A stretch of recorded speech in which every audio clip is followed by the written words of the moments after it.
Is the Wuben G5 overrated? I wasn't able to get this light when all the other EDC YouTubers got it, but I do have it now. Wuben was gracious enough to send me out a copy for my review. I've been using it for a little while. I actually tried to buy it a couple times myself, but every time I went to hit the button, it was sold out. One thing that is interesting is there are already copycats available online for this guy because it's just that popular, so be careful on that. What's going on, everybody? This is Lamar with MF and Research, and today we are looking at this guy, which has been in my pockets for the last few weeks, the Wuben G5. It's the flashlight that's been taking the EDC world by storm. It's been all over the reviews. It's selling out all the time. So I want to take a look at it, go through it, talk about my experience with it, and give my take on if I think this light is overrated or not. All right, the measurements for the G5 come in at 1.47 by 0.59 by 2.44 inches. It weighs 52 grams or 1.83 ounces. It comes in with a max output of 400 lumens. It comes in 3 colors. It comes in the black, comes in green, and this right here is the white anniversary edition with the Wuben 9-year anniversary accents, and it's about $10 more on average.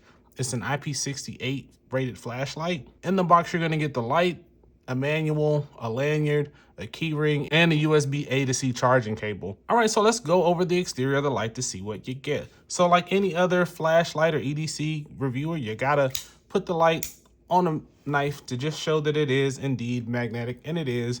And so now we'll talk about the clip, and what that is a 3-position clip. This is kind of the home position where it's kind of recessed, and what you do is you pull it out and then you go there to get this position, you pull it out again and go there in that position, and that to go home. If you don't pull it out all the way, it'll scratch on those sides, so be careful of that. You've got your control dial right here that changes the brightness in the white light mode, and it also switches between colors in the color mode. You've got your lockout switch here. Right now, I've currently got it in light lockout mode. Now that's light mode, and then that's charging mode with the USB-C port right there. Let's put it back there so I can use it through the rest of the video. You got your button that controls the light, turns it on, switches between modes, all that good stuff. And then the star of the show is a 270-degree rotating head of the light, and it just adjusts just like that, and you hear the click to know that it's in one of the positions. So just like that there.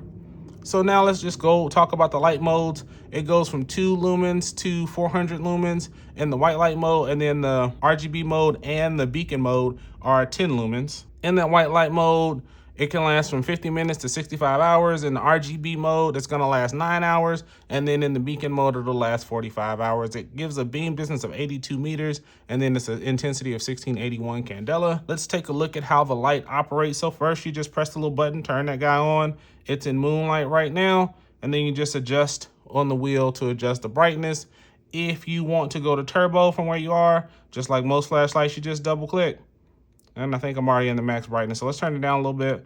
And then let's go here, max brightness. And then long press changes the mode. So now we changed it and changed it back. But there it is, it's in green right now. And then when we're operating the dial, it changes the colors to RGB. Usually what I do is I leave it in red. This is the light that I use when I wake up in the morning. I put it in my pocket, stays there pretty much all day. And this is the light when everybody's asleep and the house is dark. I use the red light to get in the room so my wife doesn't wake up, and to check on my kids when they're sleeping so it doesn't bother them. And then again from here, you're in the color mode, you got your flashes, and depending on what color you're on will determine what type of flash you get. So those are the functions of the light. So now let's talk a little bit about what I like. It's a very simple light. Between this and this, you're controlling all the function you need in the light. You don't have to worry about complex button presses, key switches, or anything like that. It's just a button and a dial, and it's pretty easy to get. I do like the build quality for most of the light. It seems pretty solid. I've dropped it a few times and it's held up pretty good. I like the price for the base unit, especially when it's on sale. That $20 is hard to beat for what you get. Now, if you want and like the anniversary edition and think it might make a good gift, then yeah, you could pay the price premium. It is pretty nice and I do like it. But if you just want the light for what it is, you can stick with the $20, and that's a good size.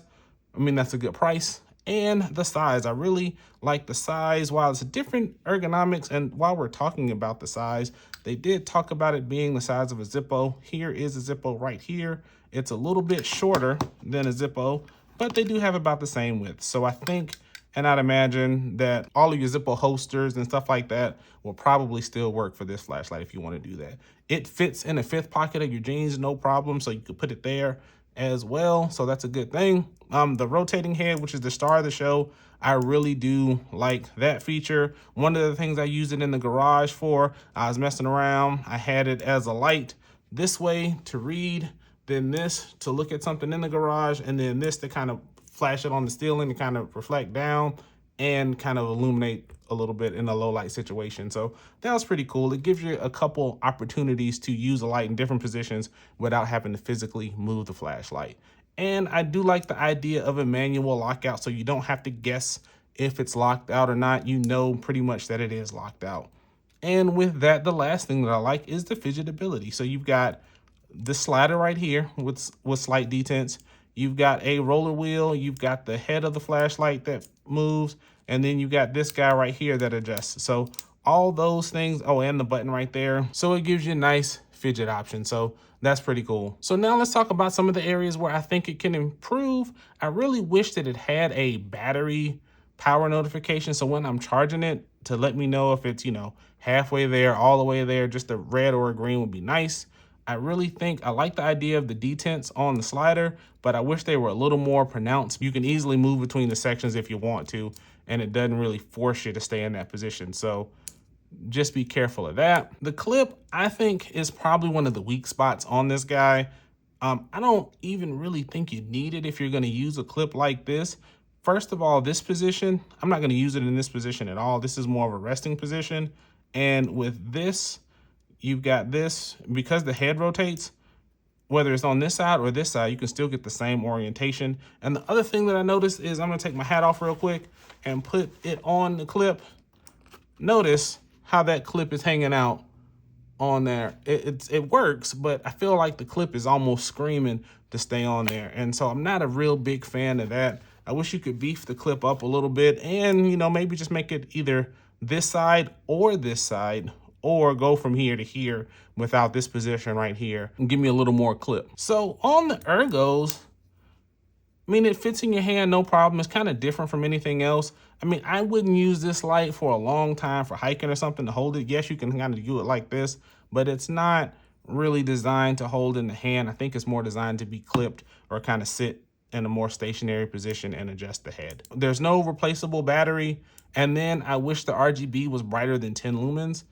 And I wish that there were a lockout of the adjustment wheel. It kind of just goes and goes and goes and goes and goes and goes and goes. I wish it just stopped at the top and the bottom, and that would be nice for controlling the light functions. Some of the use cases, like I said, I really think this makes a good light if you're trying to go to bed in the dark or going to a campsite or something like that, and you don't need a lot of light, and you can change that color to a red light to see in the dark without disturbing those around you. I really like it for that use, and that is my favorite use for this guy right here. I think it makes a good reading light as well. You can clip it somewhere. It's real flat, real small. You can put it, nice little metal setup. I think depending on the type of backpack strap you have, it will make a good backpack clip light because you can just sit it there and kind of adjust it appropriately. And I like using it in the garage on some of my storage shelving. You could just put it on the storage shelf and use it to light some of that stuff up. So I did like it in those particular areas.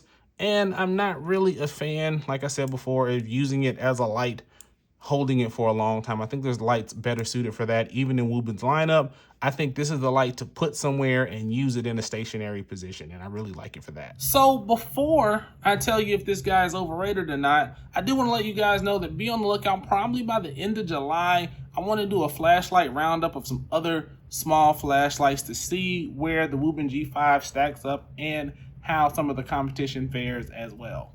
So now let's ask the question if it's overrated.